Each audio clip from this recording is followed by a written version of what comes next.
Welcome to The Explainer. I am absolutely thrilled you're here with us today. We are diving into something truly transformative, the incredible power of how we structure the very beginning of a class. Whether you're a seasoned educator, a corporate trainer, or honestly just someone who loves understanding how we all learn, this is going to completely change how you think about capturing attention. We're looking at how the really great teachers out there don't just win the lecture, they win the first 5 minutes. So I want you to picture a classic tale of two classrooms. In the first one, utter chaos. Students are walking in completely distracted, they're scrolling their phones, they're half awake, they're carrying the stress of hostel life, family pressures, massive upcoming assignments, and whatever random relationship drama just erupted out in the hallway. It is a lot, and the teacher walks in and just barks, "Open page 42. But let's pause, let's slow right down. Imagine a second classroom. Soft music is playing in the background. There's this warm message on the board saying, "Glad you're here. Today we build something useful." The students sit down. They take one deep, collective breath. They spend 2 minutes quietly writing down whatever they need to shut out so they can focus for the next hour. It's the exact same subject, the exact same students, the same syllabus, but it results in a completely different learning experience. And that right there brings us to the core philosophy of our analysis today. It's perfectly captured in this brilliant quote from our source. Great teaching often begins before teaching begins. You see, so many educators mistakenly think that learning kicks off the exact second the content starts flowing. But it doesn't. It starts the literal second those students cross the threshold into your room. Now, just as our source suggests giving students a roadmap to reduce anxiety, here is our roadmap for this explainer. 1. 2 very different classrooms. 2. Beating the invisible noise. 3. The psychology of engagement. 4. The 5-minute formula. And 5. Designing for mental bandwidth. Let's get right to it. Section 2. Beating the invisible noise. Let's talk about what students are actually bringing into the room with them before you even open your mouth. To really understand this noise, we have to look closely at their mental state. What most people totally miss is that students don't arrive empty. They arrive completely mentally crowded. They bring their anxiety, their sleep deprivation, the social drama. It's literally like they arrive with 10 browser tabs open inside their minds. And at least one of those tabs is inexplicably playing really loud music. When we just launch into a class without any sort of transition, we're actively competing with all that invisible noise. We're fighting those open tabs. A classroom really needs a landing strip, not immediate chaos. Which brings us to a really vital question. If a student's mind is still locked into yesterday's argument or last night's exam panic, how much of your lecture is truly entering their brain? We know elite athletes always warm up physically before a big performance to prevent injury and hit their absolute peak. So why on earth do we expect students to perform intellectually without giving them the space to warm up mentally? Section 3. The psychology of engagement.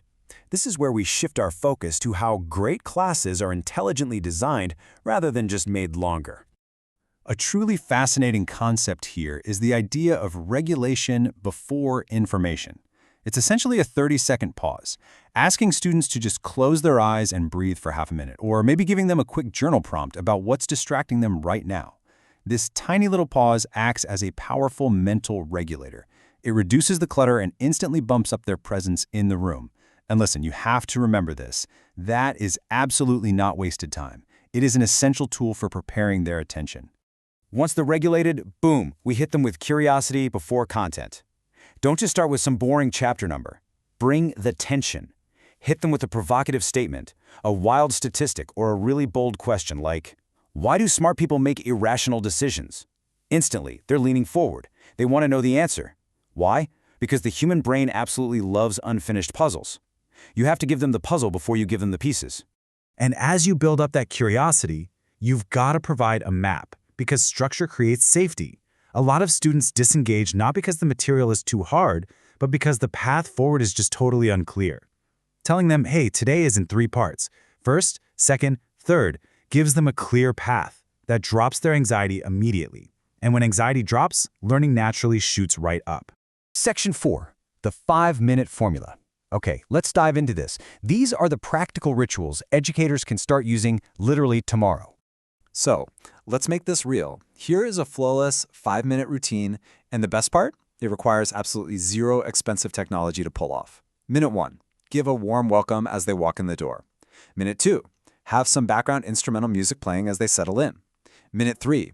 Put a quick reflection prompt in their notebooks to close out those mental browser tabs. Minute 4, take one deep breath together to physically ground the room. And finally, minute 5, drop that hook question or poll that creates that tension and curiosity we were just talking about. 5 minutes, and you've completely transformed the environment. Now let's look at how this builds into the magical rule of 3.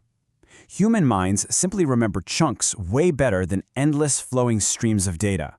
By dividing a session cleanly into 3 parts, like concept, example, and application, you are aligning perfectly with how the brain actually wants to digest information. Section 5. Designing for mental bandwidth. Because, ultimately, teaching them exactly what they need is so much better than trying to teach them everything on Earth. Right, so an incredible opening means absolutely nothing if we just turn around and overwhelm them. Overloaded teaching creates underlearning. We really need to contrast frantic copying with true mental bandwidth. If a student is just writing endless notes and copying off the board, they're in cognitive overload. They aren't learning, they're transcribing. But if you give them a thoughtful handout with the diagrams and frameworks already there, suddenly they have the mental bandwidth to actually think, listen, and ask questions. The goal of a handout is never just to pass around paper. The goal is mental clarity. Depth almost always beats breadth. And woven through all of this, the structure, the pacing, the bandwidth, is the undeniable power of human warmth. Sometimes just bringing a little something to share changes everything. A treat before an exam, a kind note, a genuinely humorous slide to break the ice, or literally just a smile that says, "Hey, I'm really glad you came today." Students might forget the specific facts of a lecture over the years, but I promise you they rarely, if ever, forget how a classroom made them feel. Let's quickly distill the big takeaways from our source materials so you've got exactly what you need to remember. 1. The first 5 minutes absolutely shape the next 50. 2. Curiosity and clear structure will always beat dumping raw information. And 3. Small rituals, like breathing, journaling, and simple warmth, create incredibly powerful learning environments. So I want to leave you with this final provocative thought. Before you step into your next class or your next training session, ask yourself, am I just starting with content, or am I actively preparing minds for learning? Because as we've seen today, the very best teachers out there don't just teach subjects, they completely change the emotional climate of the room. Thank you so much for joining me on this explainer. Keep learning, keep structuring, and I truly hope this helps you win your next first 5 minutes.